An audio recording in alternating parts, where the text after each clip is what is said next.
কেনেকুৱা মানুহ ভুৱা শিক্ষকৰ অনুগামী হয়?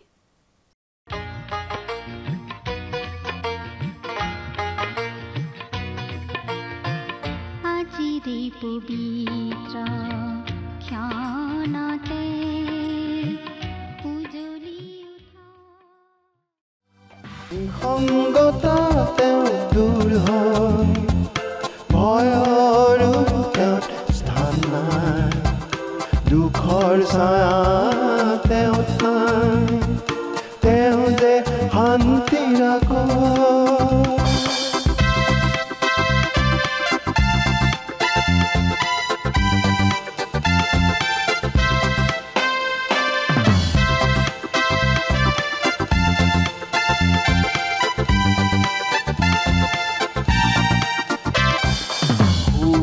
যদি তোমাৰ জীৱনত আছে, আশীৰ্বাদ যদি বৰষিছে, তোমাৰ সেই সুখ ভাগ তেওঁক দিয়া প্ৰাৰ্থনাৰে আজি তেওঁ লৈ নিসংগতা তেওঁ দূৰ হয়, ভয়ৰো তেওঁ স্থান নাই, দুখৰ ছায়া তেওঁ নাই, তেওঁ যে শান্তি ৰাখে। নিসংগতা তেওঁ দূৰ হয়, ভয়ৰো তেওঁ স্থান নাই। নমস্কাৰ, আমাৰ ভক্তিবচন অনুষ্ঠানলৈ আপোনাক স্বাগতম জনাইছোঁ। খ্ৰীষ্টীয় বিশ্বাসী লোকসকলৰ বাবে বিশেষভাৱে প্ৰস্তুত কৰা এই ভক্তিবচন অনুষ্ঠানটো হৈছে বাইবেল অধ্যয়নৰ ধাৰাবাহিক অসমীয়া অনুষ্ঠান। বাইবেলৰ গোটেই ৬৬খন পুস্তকৰে আমি ইয়াত অধ্যয়ন কৰিম।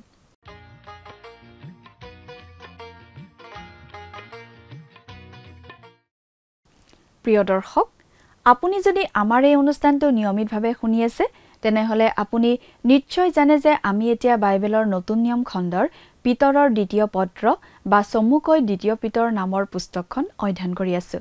আগৰটো অনুষ্ঠানত আমি এই দ্বিতীয় পিতৰ পুস্তকৰ ১ নম্বৰ অধ্যায়ৰ ১৫ নম্বৰ পদৰ পৰা ২১ নম্বৰ পদলৈকে পঢ়ি তাৰ ভিত্তিত আগবঢ়োৱা আলোচনা শুনিবলৈ পালো।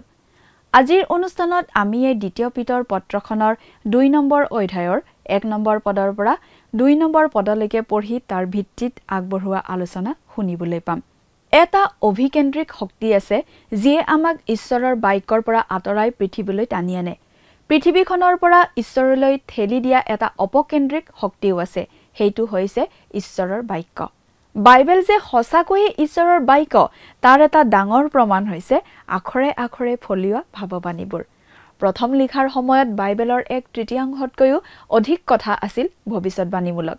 ইয়াৰ বহুখিনি ইতিমধ্যেই আক্ষৰিক অৰ্থত ফলিয়ালে, গতিকে ইয়াক আৰু জল্পনা কল্পনা বা অন্ধবিশ্বাস বুলি গণ্য কৰাৰ কোনো স্থল নাই। এনেদৰে পূৰ্ণ হোৱা ভৱিষ্যৎবাণীবোৰ আমাৰ বাবে শাস্ত্ৰৰ সঠিকতাৰ অন্যতম ডাঙৰ প্ৰমাণ। বাইবেলত থকা ভৱিষ্যৎবাণীসমূহৰ 1/4 ইতিমধ্যে ফলিয়ালে। বাইবেলৰ পুৰণি নিয়মত খ্ৰীষ্টৰ প্ৰথম আগমনৰ বিষয়ে ৩৩০টা ভৱিষ্যৎবাণী আছিল আৰু সেই সকলোবোৰ আক্ষৰিক অৰ্থত পূৰ্ণ হৈছিল। কোনো মানুহেই ইমান সঠিকভাৱে তেনেকৈ অনুমান কৰি কথাবোৰ লিখিব নোৱাৰে। সেয়া ঈশ্বৰৰ পৰা অহা বাক্য বাবেহে তেনেদৰে ফলিওৱাটো সম্ভৱ, আৰু আমাৰ বাবে সেয়া ঈশ্বৰৰ বাক্য বুলি নিৰপেক্ষ প্ৰমাণ। যীশুখ্ৰীষ্টৰ পোহৰৰ অপকেন্দ্ৰিক শক্তিয়ে মানুহক জাগতিকতাৰ পৰা আঁতৰাই ঈশ্বৰৰ ফালে টানি আনে। তাৰ বিপৰীতে আন এটা শক্তি আছে যাক আমি এতিয়া অভিকেন্দ্ৰিক শক্তি বুলি ক'ব পাৰোঁ, আৰু এই শক্তিয়ে মানুহক ঈশ্বৰৰ পৰা জগতৰ প্ৰতি আগুৱাই যাবলৈ প্ৰেৰণা দিয়ে। ঈশ্বৰৰ বাক্যৰ পৰা পৃথিৱীখনক আঁতৰাই টানি অনা এই শক্তিৰ বিষয়ে আমি দ্বিতীয় পিতৰৰ ২ নম্বৰ অধ্যায়ত পাওঁ। এই ২ নম্বৰ অধ্যায়ত পিতৰে যিবোৰ দিনৰ কথা কৈছে সেইবোৰ দিন এতিয়া আমাৰ দিনত আমাৰ ওপৰত আহি পৰিছে বুলি আমি বুজি পাওঁ, যেতিয়া আমি আমাৰ চাৰিওফালে ঘটি থকা কথাবোৰলৈ মন কৰোঁ। মানুহবোৰক ঈশ্বৰৰ বাক্যৰ পৰা আঁতৰাই নিয়া এনে ভুৱা ভাৱবাদীৰ বিষয়ে পাচনি পিতৰে বহলাই কৈছে। প্ৰিয় দৰ্শক, কথাবোৰ অধিক বহলাই চাবলৈ আহকচোন। এতিয়া আমি মূল আলোচনাটোৰ মাজলৈ আগবাঢ়ি যাওঁ। যোৱা অনুষ্ঠানত আমি এই দ্বিতীয় পিতৰ পুস্তকৰ প্ৰথমটো অধ্যায়ৰ শেষ পদলৈকে আমাৰ আলোচনা আগবঢ়ালোঁ। প্ৰথম অধ্যায়ত আমি দেখিলোঁ যে প্ৰভু যীশুৰ পোহৰে মানুহক এই মন্দ জগতৰ পৰা টানি আনি ঈশ্বৰৰ প্ৰতি আকৰ্ষিত কৰে। কিন্তু এতিয়া আমি দ্বিতীয় অধ্যায়ত দেখিবলৈ পাম যে কিছুমান শক্তিয়ে মানুহক ঈশ্বৰৰ পৰা আঁতৰাই ৰাখি মন্দ জগতত ব্যস্ত ৰাখিব খোজে। এই শক্তিয়েই জগতখনক ঈশ্বৰৰ প্ৰতি বিমুখ কৰি ৰাখিবলৈ চেষ্টা কৰে। এই দ্বিতীয় অধ্যায়ত পিতৰে যিবোৰ কথা আমাক ক'ব, সেইবোৰ কথা আমি আজিৰ সমাজত, আজিৰ জগতত ঘটি থকা দেখি আহিছোঁ। বাৰু, এতিয়া আমি বাইবেলৰ পৰা পাঠ কৰি দিম। আপোনাৰ লগত যদি বাইবেল আছে, অনুগ্ৰহ কৰি চাই যাব, নহ'লে মন দি শুনিব দেই। পাঠ কৰি দিছোঁ। দ্বিতীয় পিতৰ দ্বিতীয় অধ্যায় প্ৰথম পদ। তথাপি মানুহবিলাকৰ মাজত ভাৰী কোৱা ভাৱবাদীসকল উৎপন্ন হ'ল। সেইদৰে তোমালোকৰ মাজতো ভাৰী কোৱা উপদেশক উপস্থিত হৈ গুপুতে বিনাশৰূপ বিধৰ্ম প্ৰচলিত কৰিব। যিজনাই তেওঁবিলাকক কিনিলে সেই প্ৰভুক অস্বীকাৰ কৰিব। এইদৰে নিজে নিজৰ আকস্মিক বিনাশ ঘটাব। তথাপি মানুহবিলাকৰ মাজত ভাৰী কোৱা ভাৱবাদীসকল উৎপন্ন হ'ল। প্ৰথমেই আমি এটা কথা মনত ৰখা উচিত যে পাচনি পিতৰে এই পত্ৰখন লিখিছিল যিহুদী খ্ৰীষ্টীয় বিশ্বাসীসকললৈ। আৰু ইয়াত যে তেওঁ মানুহবিলাক বুলি কৈছে, তেওঁ আচলতে ইছৰাইলৰ লোকসকলৰ কথাকে বুজাইছে। ইছৰাইলৰ লোকসকলৰ মাজত ভাৰী কোৱা বা ভুৱা ভাৱবাদী ওলাইছিল। ভাৱবাদী বুলি নিজকে চিনাকি দিয়া লোক, কিন্তু আচলতে ভাৱবাদী অৰ্থাৎ ঈশ্বৰৰ মুখপাত্ৰ বা ঈশ্বৰৰ কথা কোৱা লোক নহয়, এনেকুৱা ভুৱা ভাৱবাদী লোকবিলাকৰ মাজত ওলাইছিল। পিতৰে কৈছে, সেইদৰে তোমালোকৰ মাজতো ভাৰী কোৱা উপদেশক উপস্থিত হৈ, অৰ্থাৎ পিতৰে সাৱধান কৰি দিছে যে আনকি খ্ৰীষ্টীয় বিশ্বাসীসকলৰ মাজতো, খ্ৰীষ্টীয় মণ্ডলীতো ভাৰী কোৱা উপদেশক ওলাব। পুৰণি নিয়মৰ দিনত বহুতো ভাৰী কোৱা ভাৱবাদী ওলাইছিল। কিন্তু এতিয়া আমাৰ মাজত ভাৰী কোৱা উপদেশক, শিক্ষক, প্ৰচাৰক আদি ওলাইছে। প্ৰিয় শ্ৰোতা, আজি আমি ভাৰী কোৱা ভাৱবাদীৰ কাৰণে ভয় খাবলগীয়া নহয়।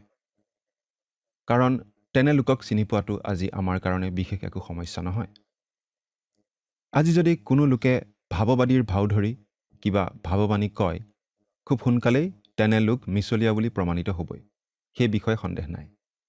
এনেকুৱা বহুত ঘটনা ঘটি আছে আৰু আমি বহুত উদাহৰণ দিব পাৰোঁ।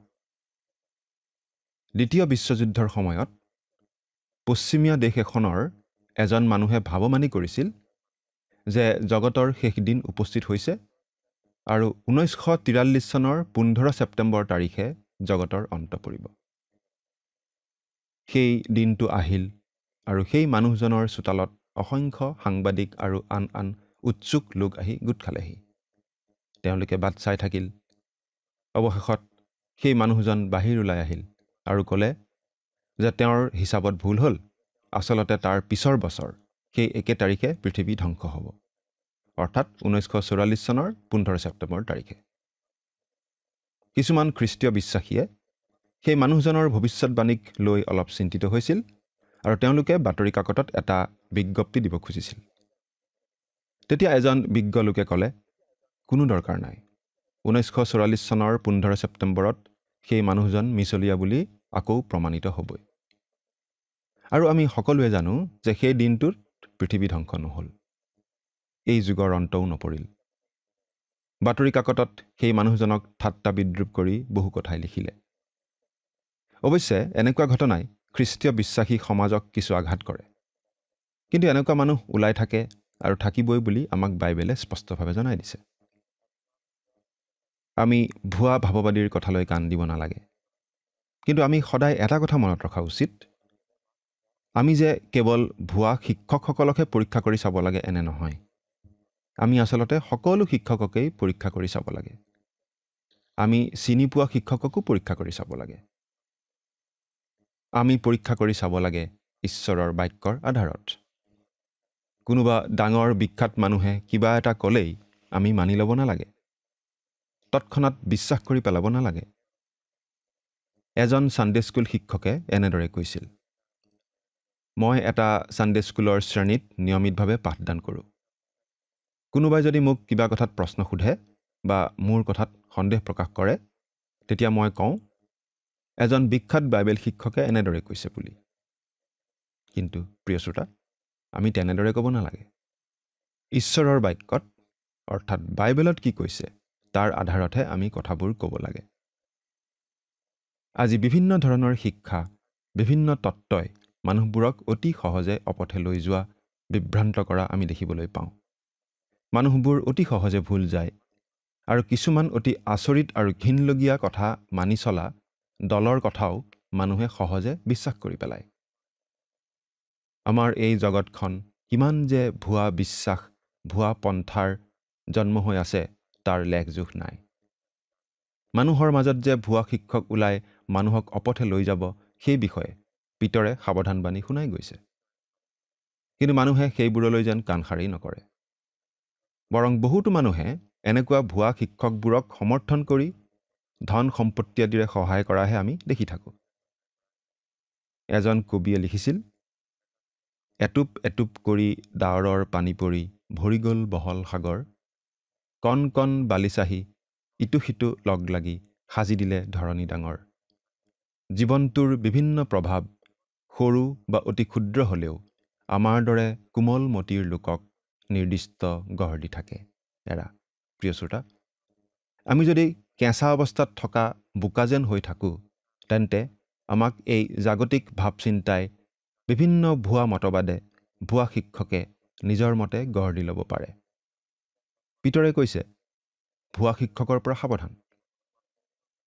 প্ৰথম অধ্যায়ত আমি পঢ়িবলৈ পাইছিলোঁ যে পুৰণি নিয়মৰ দিনত ঈশ্বৰৰ দ্বাৰা মনোনীত আৰু ব্যৱহৃত ভাৱবাদীসকল আছিল আৰু তেওঁলোকে 100% শুদ্ধভাৱে ভাৱবাণী কৰিছিল, কাৰণ সেই ভাৱবাণী ঈশ্বৰৰ পৰা আহিছিল।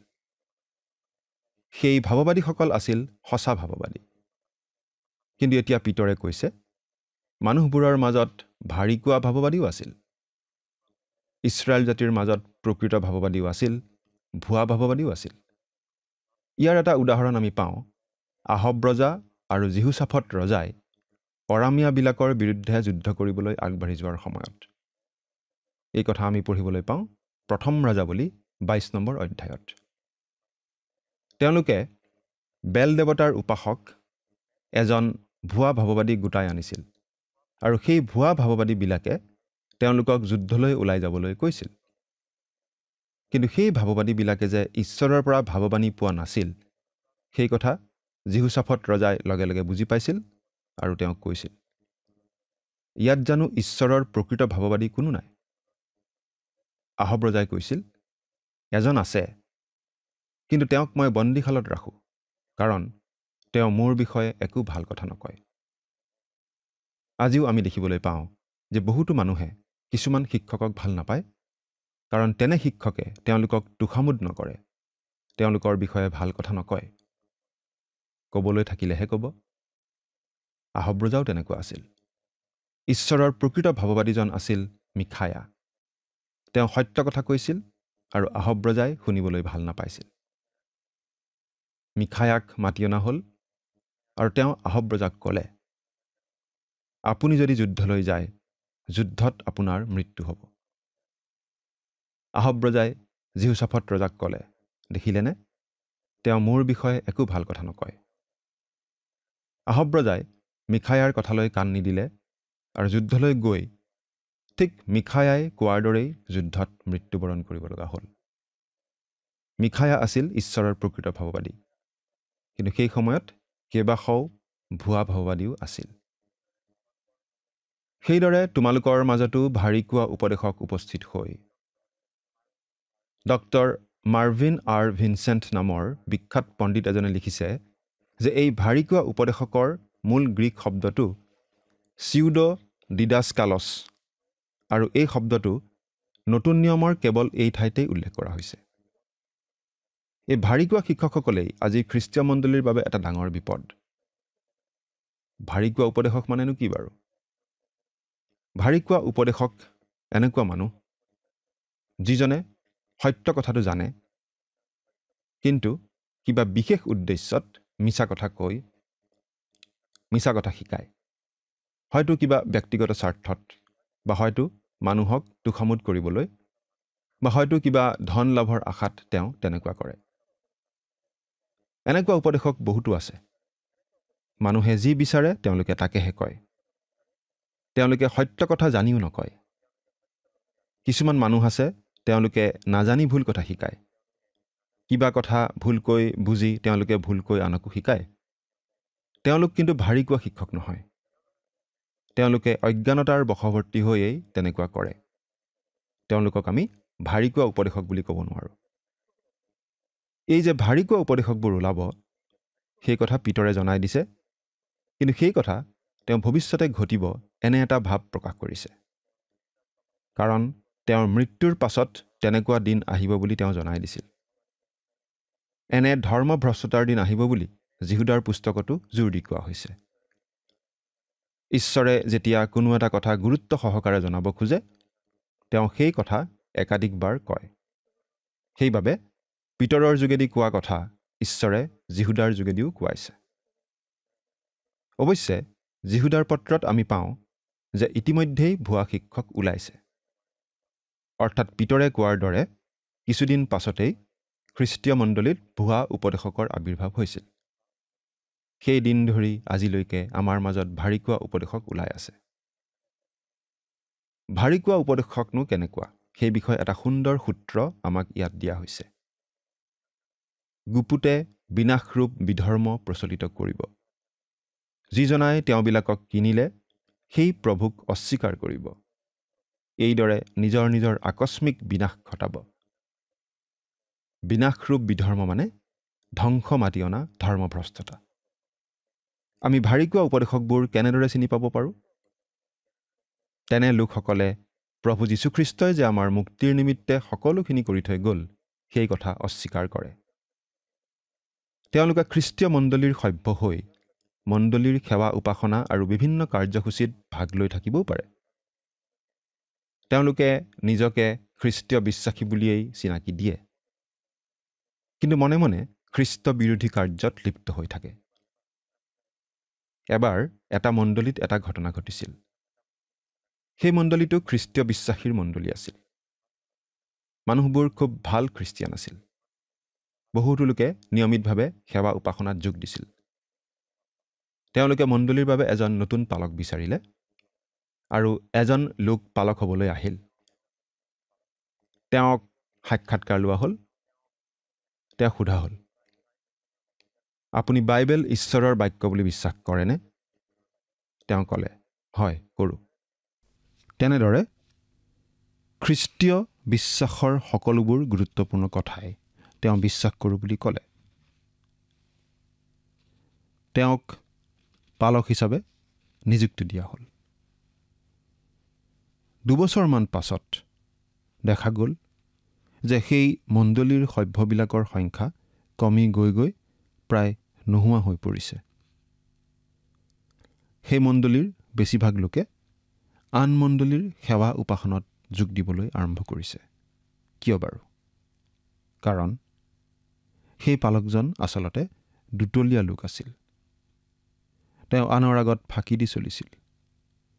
তেওঁ মুখেৰে যি কথা কৈছিল, আচলতে তাৰ বিপৰীত কামহে তেওঁ কৰিছিল। তাৰ ফলত মানুহবিলাকে সেই মণ্ডলী এৰি আন মণ্ডলীত যোগ দিবলৈ আৰম্ভ কৰিছিল। প্ৰিয় শ্ৰোতা, অৱশ্যে ভাৰী কোৱা উপদেশকসকলেও কিছুমান সঁচা কথা কয়। কিন্তু সেই সঁচা কথাবিলাকৰ লগত ভুৱা তত্ত্ব তেওঁলোকে মিহলাই দিয়ে। সঁচাৰ লগত মিছাও তেওঁলোকে মিহলাই দিয়ে। আৰু সেইবাবে বহুতো মানুহে কথাটো ধৰিবই নোৱাৰে। প্ৰভু যীশুৱে এই বুলি সাৱধান কৰি দিছিল। মথিয়ে লিখা শুভবাৰ্তা 7 নম্বৰ অধ্যায়ৰ 15 নম্বৰ পদ, পাঠ কৰি দিছোঁ। যিবোৰ ভাৰী কোৱা ভাৱবাদীয়ে মেৰৰ বেশ ধৰি তোমালোকৰ ওচৰলৈ আহে, কিন্তু ভিতৰে গ্ৰাসকাৰী ৰাং কুকুৰ, সিহঁতলৈ সাৱধান হোৱা। ইফিছত থকা মণ্ডলীক সম্বোধন কৰি পাচনি পৌলে তেওঁলোকক এই বুলি সাৱধান কৰি দিছিল। পাচনি কৰ্ম 20 নম্বৰ অধ্যায়ৰ 29 নম্বৰ পদত আছে, মই যোৱাৰ পাছত দুৰ্জন ৰাং কুকুৰবোৰে তোমালোকৰ মাজত সোমাই জাকলৈ নিৰ্দয় আচৰণ কৰিব। ভেড়াৰ বেশত অহা কুকুৰ নেচিয়া বাঘে গোটেই ভেড়াৰ জাকটোকে একেবাৰে চেদেলি ভেদেলি কৰি পেলাব পাৰে। ভাৰী কোৱা ভাৱবাদীবিলাকো তেনেদৰে বেলেগ বেশত আহিব, ভেড়াৰ বেশত আহিব, কিন্তু পাছত গোটেই জাকটোকেই চেদেলি ভেদেলি কৰি পেলাব। প্ৰিয় শ্ৰোতা, আমি এইবোৰ কথা ভালদৰে বুজি পাব লাগে আৰু ভালদৰে বুজি পাই আমি অতিশয় সাৱধান হ'ব লাগে। ভাৰী কোৱা উপদেশক আজি আমাৰ মাজত বহুতো থাকিব পাৰে। নিজকে খ্ৰীষ্টীয় বিশ্বাসী বুলি চিনাকি দি বাইবেলখনৰ পৰাই আমাক কথা কৈ আমাক বাইবেলৰ কথাবিলাকৰ ভুল ব্যাখ্যা দি অপথে লৈ যাব পাৰে। এই ভুৱা উপদেশকসকলে মানুহক এনেদৰে অপথে লৈ যায়, বিভ্ৰান্ত কৰে, খেলিমেলিৰ সৃষ্টি কৰে। সেইবাবেই আমি ক'ব খোজোঁ যে আমি কোনো মানুহৰ কথাই তৎক্ষণাত গ্ৰহণ কৰি ল'ব নালাগে। বাইবেলত কি কি কথা আছে সেই কথাবোৰ আমি নিজেও অধ্যয়ন কৰি জানি ল'ব লাগে। কোনো এটা কথা বাইবেলত আছে বুলি ক'লেই আমি তৎক্ষণাত মানি ল'ব নালাগে। সঁচাকৈয়ে বাইবেলতনো কেনেদৰে লিখা আছে আমি পঢ়ি চোৱা উচিত। কাৰণ কোনো এটা বাক্যৰ পৰা এটা দুটা শব্দ গুচাই দিলেই গোটেই বাক্যটোৰ অৰ্থই বেলেগ হৈ যাব পাৰে, নহয় জানো?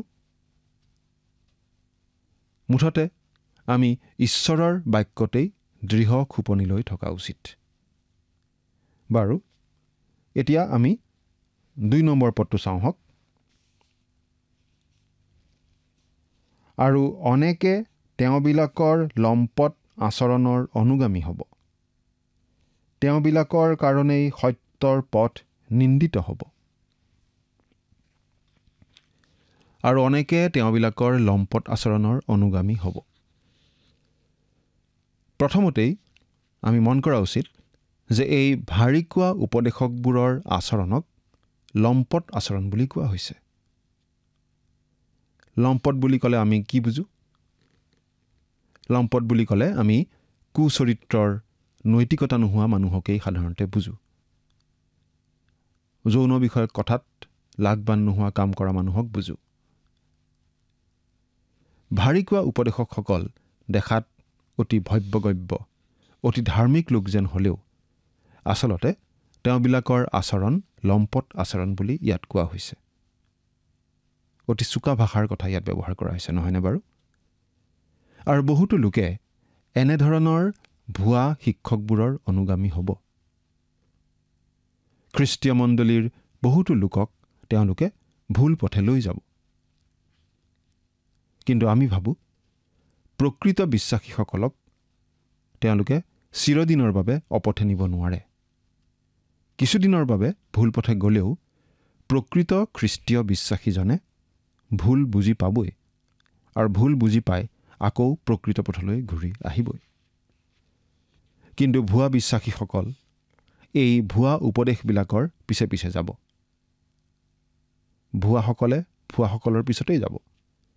আচলতে এনেকুৱা ভুৱা মতবাদ, ভুৱা তত্ত্ব, ভুৱা শিক্ষক আদিক আবিৰ্ভাৱ হ'বলৈ ঈশ্বৰেই দিয়ে যাতে খ্ৰীষ্টীয় মণ্ডলী পৰিষ্কাৰ হ'ব পাৰে, যাতে ভুৱা বিশ্বাসীসকল নিজে নিজেই প্ৰকৃত মণ্ডলীৰ পৰা আঁতৰ হৈ যায়।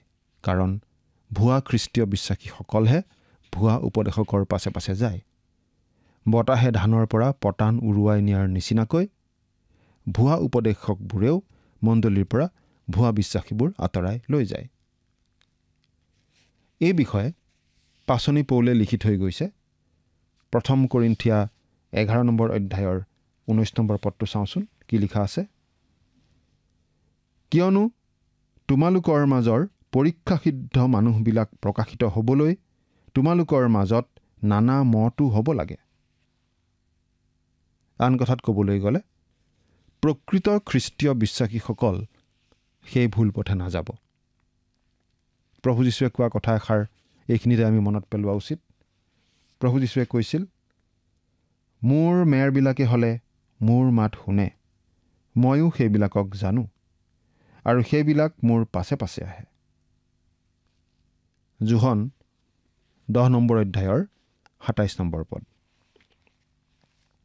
প্ৰিয় শ্ৰোতা, কোনো ভুৱা শিক্ষকৰ পিছে পিছে দলে দলে আন মানুহবিলাকক যোৱা দেখিলেও আমি হতাশ হ'ব নালাগে, কাৰণ প্ৰকৃত বিশ্বাসীসকল কেতিয়াও তেনেদৰে নাযায় আৰু অজ্ঞানতাবশতঃ যদি যায়ও এদিন আকৌ ঘূৰি আহিবই।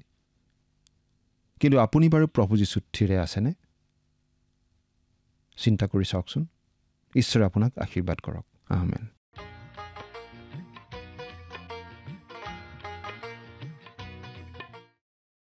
ভুৱা ভাৱবাদী ভুৱা শিক্ষকসকলে নিজৰ স্বাৰ্থতেই ভুৱা কথাবোৰ মানুহক শিকায় আৰু প্ৰভু যীশুৰ ভুৱা অনুগামীবোৰে এনে ভুৱা শিক্ষকবোৰৰ পিছে পিছে যাব। ঈশ্বৰৰ নিৰ্বাচিতসকলক স্থায়ীভাৱে প্ৰতাৰিত কৰিব পাৰি বুলি আমি বিশ্বাস নকৰোঁ। আমি বিশ্বাস কৰোঁ যে ঈশ্বৰে বহুতো কাল্ট আৰু মতবাদৰ জন্ম হ'বলৈ আৰু চলি থাকিবলৈ অনুমতি দিয়ে, যাতে প্ৰকৃত মণ্ডলীৰ পৰা যিটো মিছা সেইটো আঁতৰাই নিব পাৰে। কাৰণ যিসকল ভুৱা বিশ্বাসী তেওঁলোকে সেই ধৰণৰ কামৰ বা মতবাদৰ পিছত যাব। পাচনি পৌলেও ঠিক এইটোৱে হ'ব বুলি কৈছিল, অৰ্থাৎ ঈশ্বৰৰ প্ৰকৃত সন্তান সেই দিশত নাযায়। প্ৰভু যীশুৱে কৈছিল, মোৰ মেৰবোৰে মোৰ মাত শুনিব আৰু ভুৱা মেৰৰখীয়াক অনুসৰণ নকৰে। যেতিয়া মানুহ এজন কোনো ভুৱা শিক্ষকৰ পিছত যায়, তেতিয়া আমি জানিব লাগে হয় অজ্ঞানভাৱে প্ৰসাৰিত হৈছে, নহ'লে ইচ্ছাকৃতভাৱে প্ৰতাৰিত হৈছে, কাৰণ তেওঁ সেইটোৱেই বিশ্বাস কৰে। প্ৰিয় দৰ্শক, আজিলৈ আমাৰ অনুষ্ঠানটো ইমানতে সামৰণি মাৰিব খুজিছোঁ। পৰৱৰ্তী অনুষ্ঠানত আপোনালোকক পুনৰ লগ পোৱাৰ আশা ৰাখিলোঁ। সামৰণি মৰাৰ আগতে আহকচোন আমি খন্তেক প্ৰাৰ্থনাত মূৰ দুৱাওঁ। স্বৰ্গত থকা অতি মৰমীয়াল দয়ালু পিতৃ ঈশ্বৰ, প্ৰভু তোমাক ধন্যবাদ দিওঁ এই সুন্দৰ সময়ৰ বাবে।